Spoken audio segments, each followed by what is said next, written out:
എന്തൊരു കോലാക്കലിത്. ഒറ്റ ദിവസം കൊണ്ട് ആള് തന്നെ മാറിപ്പോയല്ലോ. ഞാൻ പോയതിന്റെ പ്രയാസത്തിൽ ഭക്ഷണം കഴിക്കാതിരുന്നതാണെന്നും അങ്ങനെ തലകറങ്ങി വീണതാണെന്നുള്ള ഡയലോഗൊന്നും ഞാൻ വിശ്വസിച്ചിട്ടില്ല. സത്യം പറ, എന്താ സംഭവിച്ചേ? ഞാൻ പറഞ്ഞത് നേരെ ആകാശേട്ടാ. ആകാശേട്ടൻ പോയി കഴിഞ്ഞപ്പോ വല്ലാതെ ഒറ്റപ്പെട്ടു പോയതുപോലെ തോന്നി. ഒന്നും കഴിക്കാൻ മനസ്സ് വന്നില്ല.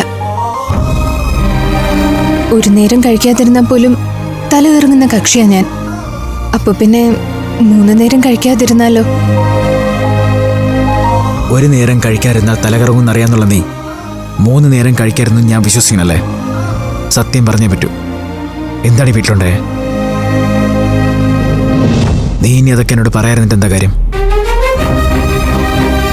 നിനക്കാരോടെങ്കിലും പറയാനുണ്ടെങ്കിൽ അത് ഞാനല്ലേ? ഞാൻ പറയാം, പക്ഷേ ആകാശേട്ടൻ അതിന്റെ പേരിൽ വഴക്കിനൊന്നും പോരുത്. അപ്പോ കാര്യമായിട്ടെന്തോ ഉണ്ട്, പറയ്. എന്താണെങ്കിലും എനിക്കറിയണം. അത്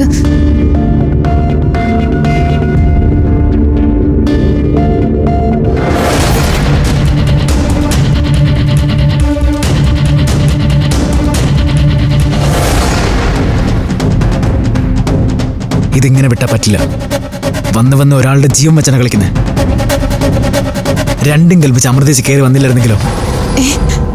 അമൃതേച്ചിയോ? അമൃതേച്ചി എവിടെ വന്നു?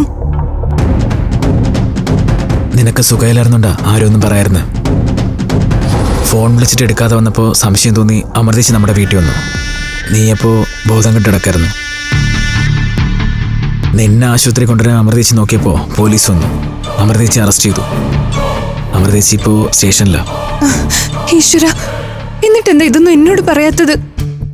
എനിക്കിപ്പോ അമൃതേച്ചി കാണണം. ഈ രാത്രിയിലോ? അത് മാത്രമല്ല, നിന്റെ ക്ഷീണം ഒട്ടും മാറിയിട്ടുമില്ല. ഇവിടുന്ന് പോവാൻ ഡോക്ടർ സമ്മതിക്കില്ല. എന്ന് പറഞ്ഞാൽ എങ്ങനെയാ?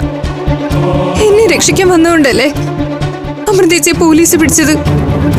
എന്നിട്ട് ഞാൻ പോയി കാണാതിരുന്ന? ഒന്ന് സമാധാനിക്ക്. നേരെ ഒന്ന് വിളിക്കട്ടെ. എന്തെങ്കിലും ഒരു പരിഹാരം ഉണ്ടാക്കാം. അനഘയും ആരാധ്യയും ആതിരയും പോയി ചേച്ചിയെ കണ്ടിരുന്നു. ചേച്ചിക്ക് ഇപ്പോഴും ഉൾക്കണ്ട നിന്റെ കാര്യത്തിലാണ്.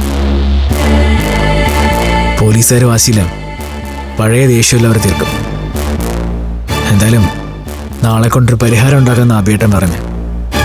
പാവം അമൃതേച്ചി, എന്തൊക്കെ സഹിക്കണോ പാവം.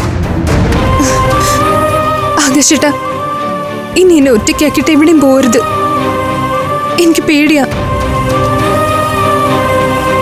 ഇല്ല, ഇനി ഇങ്ങനെ ഒന്നും ഉണ്ടാവില്ല. അഥവാ മാറി നിൽക്കേണ്ടി വന്ന നിന്നെ ചേച്ചിമാരുടെ അടുത്താക്കിയിട്ട് ഞാൻ പോകും.